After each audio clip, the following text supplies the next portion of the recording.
If you're planning a trip to Acadia National Park in Maine and have already started planning, then you've discovered how much there is to do and see there.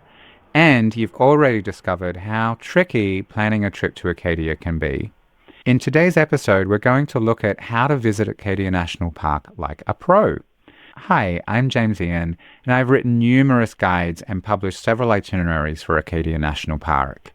And I'm going to share with you my top 15 must-know tips for visiting Acadia National Park. If you're watching this on YouTube, like and subscribe right now. If you're watching or listening to this somewhere else, follow my podcast to get episodes as they're released. Acadia National Park was the very first national park that I ever visited, and I've loved it ever since. By learning my top Acadia National Park tips, I'm going to help you have the best trip there possible. Following these tips will help you avoid common pitfalls and will give you peace of mind knowing that you're fully prepared and you know exactly what to do when planning your trip there. Be sure to stay to the end where I'll be sharing my number one tip. It's especially important if you're going to be visiting in the busy season, so be sure to stay to the end. Let's get into it. Welcome to National Parks Collecting with James Ian. He's a national park expert. He is here to help you have the best national parks trips ever. Get tips, discover hidden gems, and learn all you need to know. This is your path to collecting national parks experiences, memories, and maybe even a stamp or two. What are my top tips for when you're going to Acadia National Park in Maine? Remember to stay to the end where I'll be sharing my number one tip that everybody should know. What's my first Acadia National Park planning tip? My first tip for Acadia National Park is to get reservations for Cadillac Mountain. For part of the year, Cadillac Mountain is the first place in the United States that you can see the sunrise. Whether or not that's the case for when you visit, it's always a spectacular place to witness the sunrise or the sunset, or just the views throughout the day. The panoramic views are breathtaking. However, access to Cadillac Mountain's Summit Road requires a timed entry vehicle reservation for several months of the year. From late May to late October, you need to book a spot in advance to get to the summit. Booking is simple. It's done through the National Park Service recreation.gov website. You just choose Cadillac Summit Road vehicle reservations, and then there are two different time slots, one for the sunrise and one for the daytime. I recommend reserving your spot as soon as they become available, as permits do sell out quickly. What's another tip for visiting Acadia? Another tip I strongly recommend for Acadia National Park is to take the free shuttle in summer. During the busy summer months with crowded roads and parking lots, getting around the park by car can be less than ideal. Instead, take advantage of the free Island Explorer shuttle service that operates from late June through Columbus Day.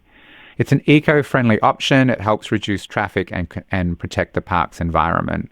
There are multiple shuttle routes that connect many of the park's key locations, making it convenient to hop on and hop off as you explore the park. The shuttle isn't only practical, but it also allows you to enjoy the scenery without the distraction of driving. You can plan your day around the shuttle schedule, ensuring that you hit all of the spots on your list without the hassle of having to find parking, particularly if you get a later start to the day.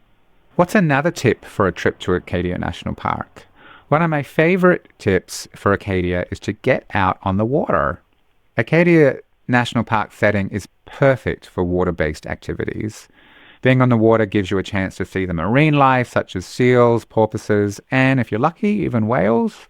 It's also just plain fun, and Acadia is the ideal park for water-based activities.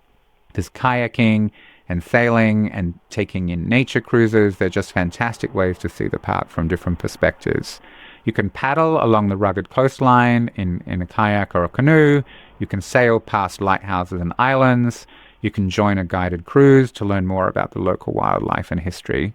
And another of my favorite experiences, actually just outside the park, is to take a ferry to the nearby Cranberry Islands. You can enjoy the quiet of this sort of rural coastal landscape and village. It's really nice. Today, we're looking at tips for visiting Acadia National Park. And my next few tips are about not to miss places and activities. One thing you absolutely have to do in Acadia is to drive or take the shuttle on the Park Loop Road. The Park Loop Road is where you'll find many of the park's natural highlights. The 27-mile scenic drive takes you through a variety of landscapes, from coastal areas to forested woodlands and mountain peaks.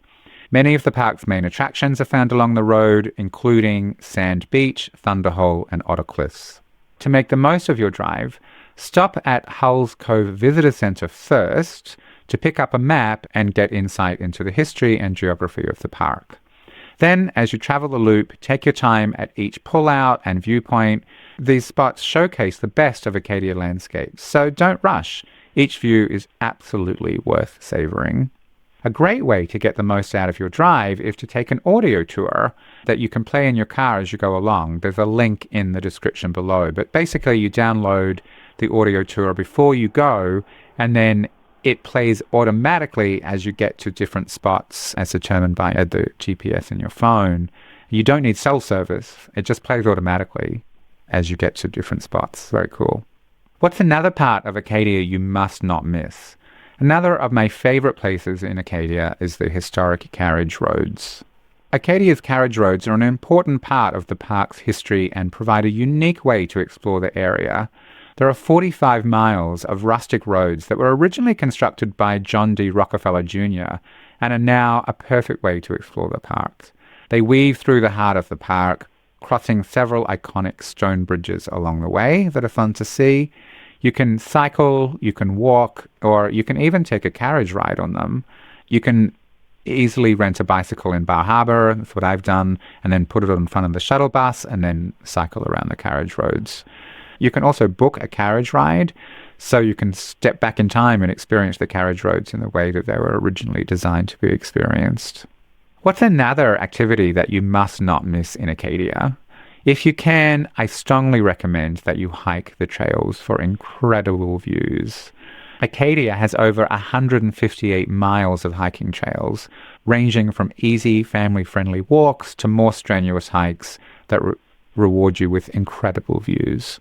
For a moderate hike with big payoffs, try the Ocean Pass, which offers views of the rugged coastline along the way.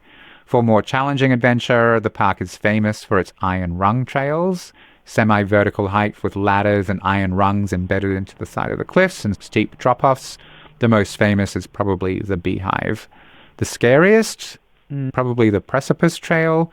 It's actually classified as a non-technical climb rather than a hike, so that gives you an idea of how steep it is. The views from the tops are sensational. And the good news, if you're afraid of heights, most of the iron rung trails do have alternate routes around the backs of the mountains that will take you to the same views. When choosing a trail, always consider your fitness level, the time that you have available. Always check trail conditions ahead of time, as weather can affect trail safety and accessibility. And remember, the journey is as important as the destination, so take your time and just enjoy the hike along the way. Before we look at my other tips for visiting Acadia National Park, if you're watching this on my @National Parks Collecting YouTube channel, and you haven't already, please like and subscribe below. What's another top thing that visitors to Acadia National Park must not miss? You should definitely spend time at Jordan Pond House and enjoy the famous popovers there. Jordan Pond is a really lovely, peaceful spot that's perfect for a leisurely stroll or just simply enjoying the reflections of the surrounding mountains on the water's surface. The Jordan Pond Path, it's an easy 3.5-mile loop around the pond that offers wonderful views along the way. And after or before, or maybe both, your walk, you can treat yourself to the Jordan Pond House, which is justifiably famous for its delicious popovers and tea, which is an Acadia tradition dating back to the 1890s. Popovers, if you've never heard of them, are kind of eggy, kind of muffins, but very light and very airy, and you cover them in butter and jam, and they're absolutely delicious. The Jordan Pond House is very popular, so I recommend taking the shuttle or arriving early as parking is very limited there. If it's a nice day, try and get a table outside so you can enjoy your meal with a view. They set up tables on the lawn, and there's a view of the pond framed by the north and south bubbles. It just creates the picture postcard backdrop, which is particularly lovely on a warm summer's day. Are there any other must-not places in Acadia National Park? Yes, you should absolutely visit Sand Beach for a unique Maine beach experience, but be prepared for chilly water. This is Maine. Sand Beach is one of Acadia's most popular destinations. It's the only ocean beach in the park, and it's a beautiful sandy strip that's nestled in a small inlet surrounded by mountains and evergreen forests. The stunning setting is perfect for sunbathing, beachcombing, or just lying there and listening to the waves. However, even at the height of summer, the ocean water here can be chilly, to say the least, rarely rising above 55 degrees Fahrenheit. So if you plan to take a dip, brace yourself for a very refreshing experience. If you prefer to stay dry, there's still plenty to do on the land. You can take a stroll along the shore, build a sandcastle, or just simply enjoy the views from your beach towel.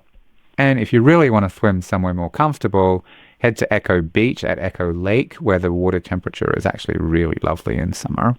What's another tip for first-time visitors to Acadia National Park?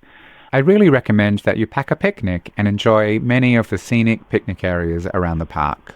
One of my favorite things to do in Acadia National Park is the abundance of picturesque spots that are perfect for a picnic. Whether you choose a spot by the ocean, on a mountain summit, or beside a pond, picnic just allows you to relax and enjoy the surroundings at your own pace. You don't have to be go, go, go all the time. I always like to pick up supplies in Bar Harbor the night before. Of course, you should always pack out what you pack in, making sure that the park is clean for future visitors. Also, just be mindful of the park's wildlife by storing any food properly and disposing of waste in the designated receptacles. Is there anything that you should bring to the park? Yes. One of my tips for visiting Acadia National Park is to bring binoculars, if you can, for bird watching, especially at Saut-du-Mont and along the coast. You can also keep an eye out for marine life. There are over 330 bird species, so Acadia National Park is just an ideal spot for bird watching. Even if you're not into that all the time, it's a fun vacation activity. The Saut-du-Mont is particularly known for its diverse bird population, including warblers in the spring and the summer. The coastline offers a chance to see seabirds and raptors, so having a pair of binoculars will just really enhance your experience if you can. You don't have to be a seasoned birder, you can just be a casual observer like I am, and you'll have a great time. What about visiting the famous Lighthouse?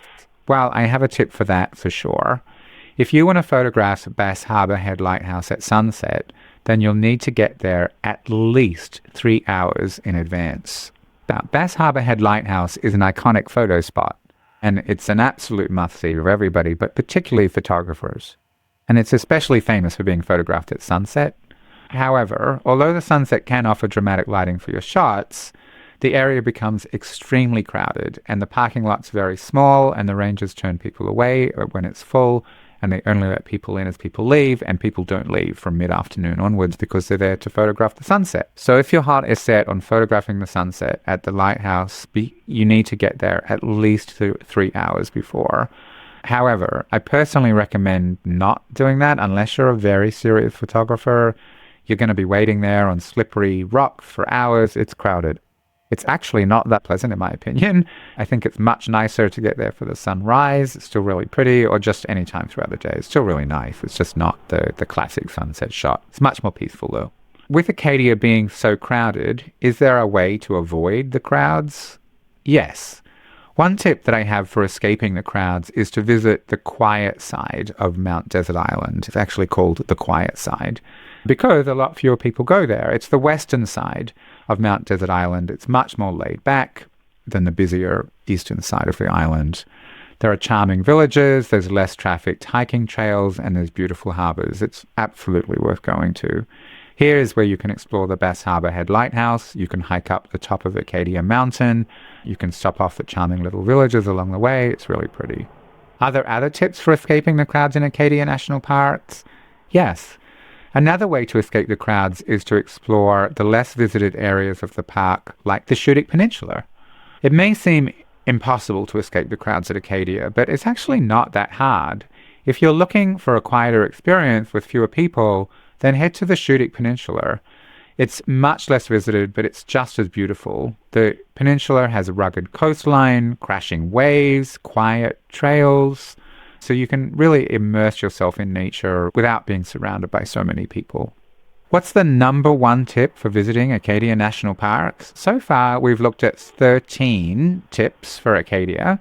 We have 2 more to go. Stay to the end to hear my top tip in just a moment, but first, my second last tip. You'll have seen by now that there's a lot that goes into planning a trip to Acadia National Park. There are several sections, there's loads to see and do. The park is really popular, so it can be crowded. Timing is key, and it can be really difficult to know exactly what to do and when. The number one thing that people ask me about is how to put together an actual itinerary. They worry that they'll miss something really amazing. They worry that they'll be somewhere when everybody else is there at the same time and they're going to struggle to find a parking spot or struggle to get on a shuttle. Some of them are traveling with their whole family and stressed about how to keep everybody happy. So to help with exactly this, I've created super detailed itineraries for Acadia. There are 1, 2, 3, and 4-day options. Just click on the link in the description below and it will take you to a web page that explains everything about it. But let's take a look now. So you can see here what's included. There's a park overview, there's an at-a-glance schedule for each day, then there are very detailed breakdowns of each single step with an hour-by-hour overview. I provide different options for different interests and different activity levels for the same part of the park. If you're traveling with different people, you can kind of split up for a part of the day and then rejoin later. There's warnings, useful information, tips, driving directions and maps, hiking directions and maps, additional attractions and activities, ways on how to adjust your schedule. There are links that will help you plan and book your trip beyond the actual itinerary. And then there's also an update section so that if there's anything currently affecting the park, you can check there. There's also free bonuses here, an accommodation guide, a dining guide, and a shuttle guide. You can see here the difference for the different numbers of days. Basically, how it works, you buy the itinerary, you get an instant download to the PDF, and then you can save that on your computer or print it out, take it with you, and have an awesome time. And you can see here, this is the overview. This is an at-a-glance schedule overview. You can see different options there, hike descriptions, trails, where to see a great view, different meal options, etc. And then driving directions and tips and warnings, parking tips, etc. So it's really got everything that you need to have just an amazing time without having to be overwhelmed in the planning. They're really designed to take away the overwhelm and give you all of the information that you need in one spot so that you don't need to worry about missing out on any of the highlights of the park or stress about how to put everything together into a schedule that makes the most sense. All the heavy lifting is done for you. Just follow the link in the show notes below the video if you're interested. Now, as promised, what's my number one tip for Acadia National Park? The most important thing that I can advise first-time visitors to Acadia National Park is to get an early start to beat the crowds. An early start in Acadia is more than a suggestion, it's a strategy for ensuring a smoother visit. With parking being a notorious challenge, especially at popular spots like Sand Beach, Thunder Hole, and Jordan Pond, getting into the park as early as possible can make all the difference. Early risers are rewarded with easier parking and fewer people on the trails and at viewpoints. Of course, instead of parking, you can get the shuttle, and I recommend that. But if you're early enough, you can get there even before the shuttle starts and get a parking spot and enjoy the park almost all to yourself very early on in the morning. The soft morning light is also a great time for photography. If you want help planning your trip, check the links in the descriptions below. There's a bunch of planning and booking resources that you can use to plan and book your trip. And keep watching my videos to get even more help so that you can have the best national parks vacation ever. And if you want to get notified about the next episode, subscribe and link below.